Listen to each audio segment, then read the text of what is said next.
Okay, so today what I'm going to be going over is our water notes. So when we start dealing with water, one of the things to keep in mind is that the water does actually flow in currents. These are basically horizontal movement within large bodies of water.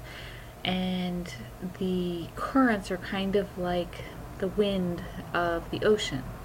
And this happens because water that's cold doesn't mix easily with water that's warmer. So if there's more than a few degrees difference between two sections of water, they really don't mix quickly. And so consequently we get basically rivers flowing within the ocean. And this is usually because of density. When we look at the difference of temperature, also when you look at the minerals and other things dissolved in the water, we get slightly different densities of the solution of the seawater.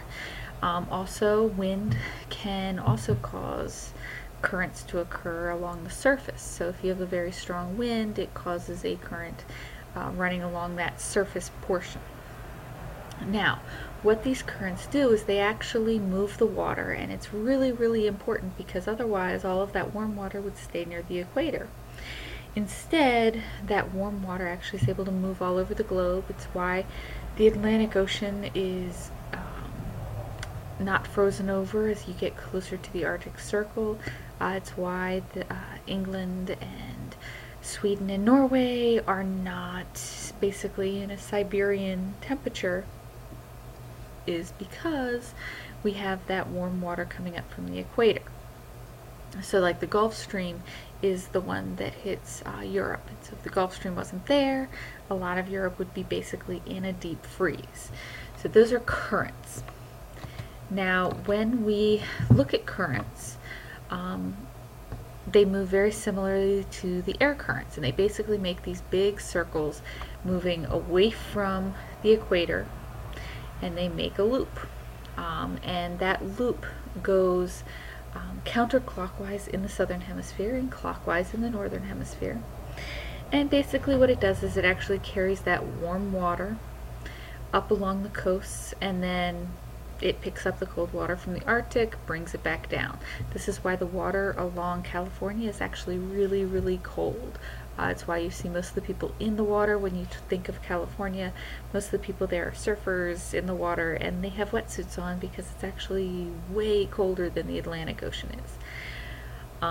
In the southern hemisphere, same type of thing. The water goes really, really warm, which is why you have the Great Barrier Reef around Australia is nice and warm and has a lot of tropical fish.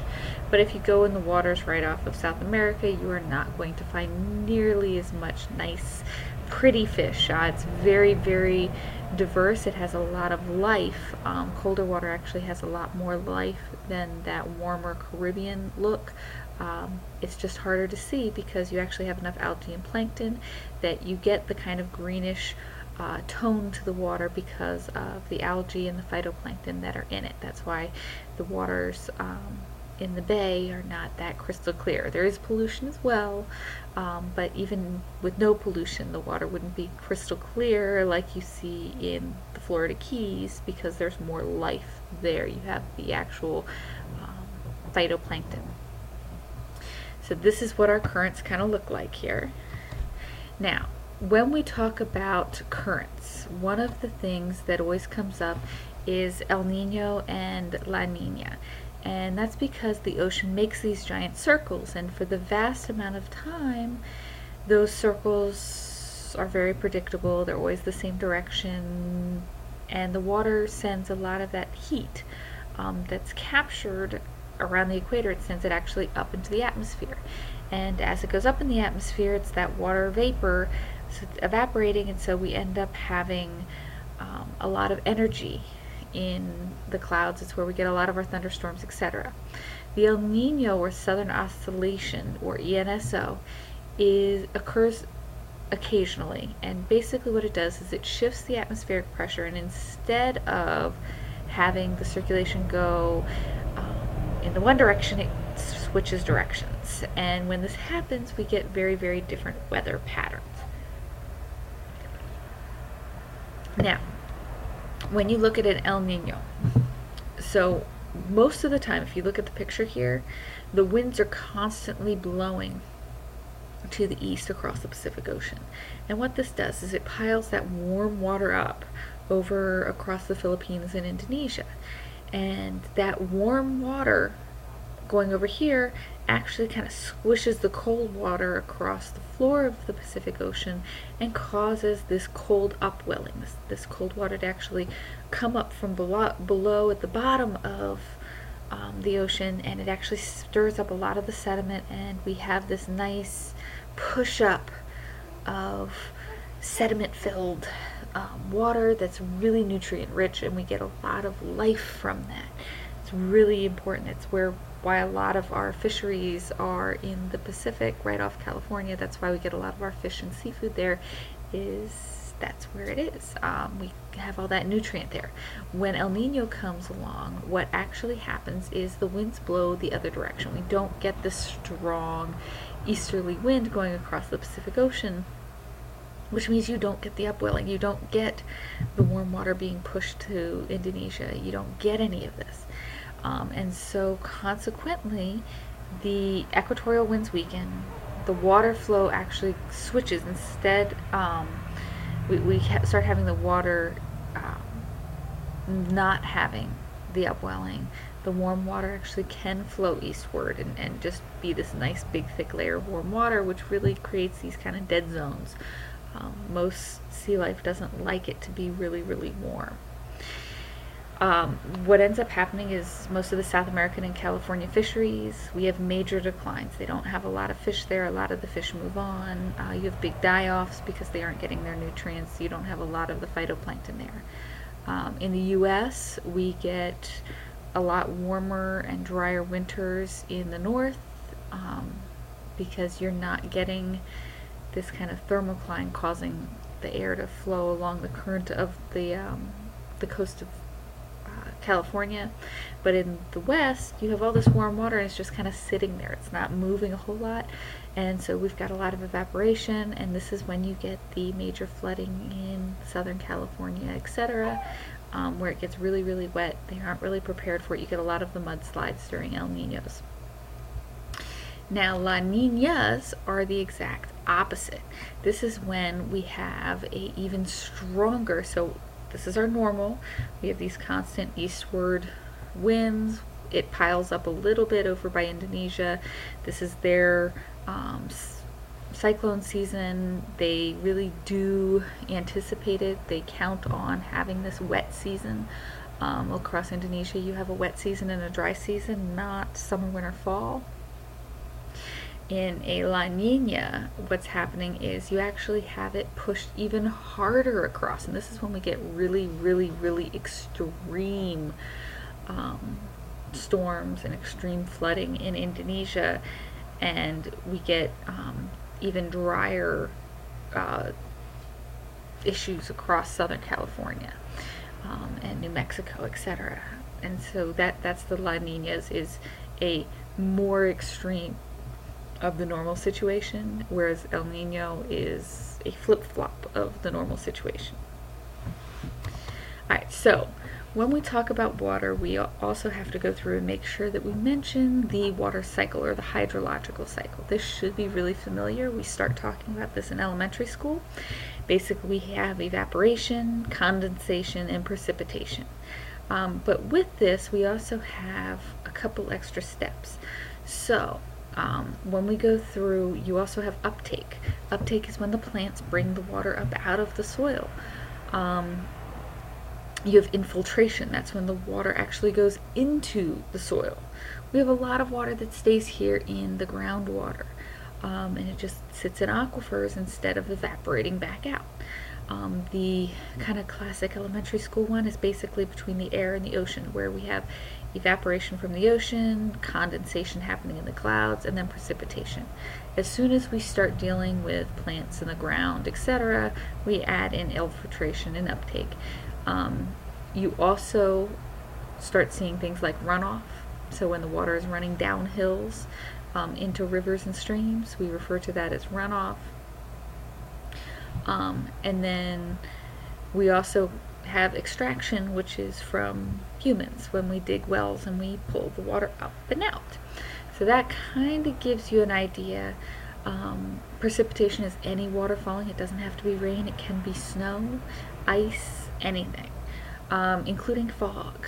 The amount of dew condensating from fog is still considered precipitation.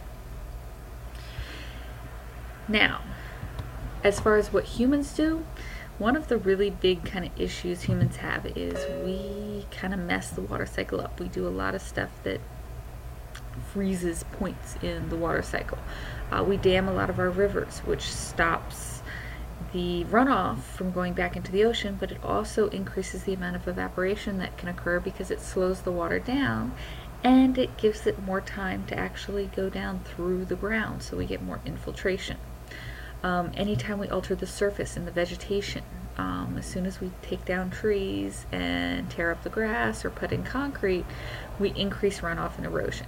Water moves a lot faster across concrete than it does across soil, and so it speeds up, and so then when it hits the soil, it actually tears the soil up even more anytime we have hard surfaces, whether there are roofs or cars or roads, sidewalks, etc. We irrigate. We put a lot of water out in places that we want it, even if that's not where the water would normally fall. We take away a lot of the vegetation. That reduces the amount of transpiration, the water that actually the plants put back out in the atmosphere, and it also lowers a lot of the water tables because you don't have the roots and things there to kind of balance stuff out.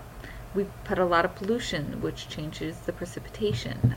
So instead of just being clean water, we get things like acid rain.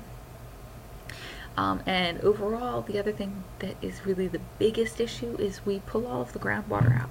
Right now, we kind of pull out a ton of groundwater and it's not being replenished very quickly. And this ends up causing these major droughts. It causes collapses and sinkholes. It also ends up causing a lot of minerals and things that we wouldn't normally see. We actually pull up out of the ground in the water, and you end up having these higher levels of salts in our irrigation because we pulled the water up from the ground instead of letting it infiltrate out to the ocean or out in one of the underground rivers, where a lot of those salts and sediments actually settle out. Instead, we are pumping it up from the aquifers. So if you take a look at this map, basically it shows us any places the water use exceeds supply. So if it's green, then that means that we're okay, we're using about the same amount as we get in rainfall.